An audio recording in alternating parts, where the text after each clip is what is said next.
नागपुर के शांतिनगर थाना क्षेत्र में मामूली मजाक ने झगड़े का हिंसक रूप ले लिया।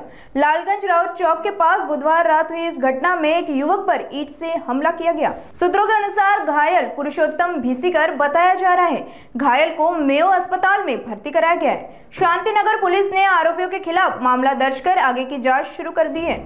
माझं नाव सुनीता मारुती उमेनवाडे, पोलीस उपनिरीक्षक, नेमणूक पोलीस स्टेशन शांतिनगर। दिनांक 29/10/2025 रोजी रात्री 9:15 वाजताच्या दरम्यान आम्हाला माहिती मिळाली की लालगंज राऊत चौक येथे एका इसमाला कोणीतरी मारहाण केलेली आहे। अशा माहितीवरून आम्ही नमूद घटनास्थळी रवाना झालो असता तिथे गेल्यानंतर माहिती पडले की काही लोकांनी त्यांना मेयो हॉस्पिटल येथे उपचाराकामी नेलेले आहे।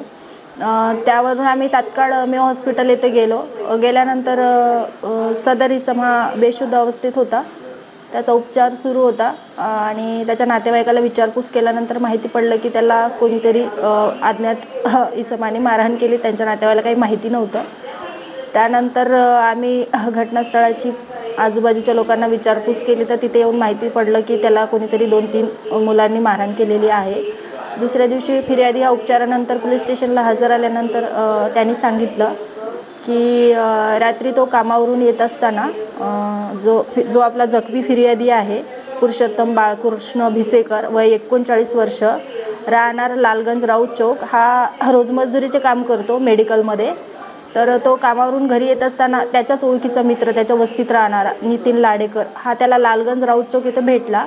त्याच्याशी हा गप्पा मारत उभा होता। तेव्हा नितीनच्या ओळखीचे जो फिर्यादी आहे जखमी तो त्यातील एका इसमाला ओळखतो, ज्याचं नाव आहे पियुष निनावे, आणि त्याचे 2 साथीदार हे नितीनसोबत गप्पा मारत होते, मजाक करत होते। तर त्यांचं मजाकचं रूपांतर भांडणामध्ये झालं। तर जो आपला फिर्यादी आहे जखमी पुरुषोत्तम हा ते भांडण सोडवण्याचा प्रयत्न करत होता। तर जे नितीनचे मित्र आहे निनावे, पियुष निनावे आणि त्याचे साथीदार यांनी पुरुषोत्तमशी भांडण करून त्याच्या डोक्यात विटेने मारले आणि त्याला जखमी केले। तर आम्ही तपास चालू आहे सध्या। आमचे पोलीस स्टेशनचे वरिष्ठ पोलीस निरीक्षक सरांच्या मार्गदर्शनाखाली, गजानन तामटे सरांच्या मार्गदर्शनाखाली तपास सुरू आहे।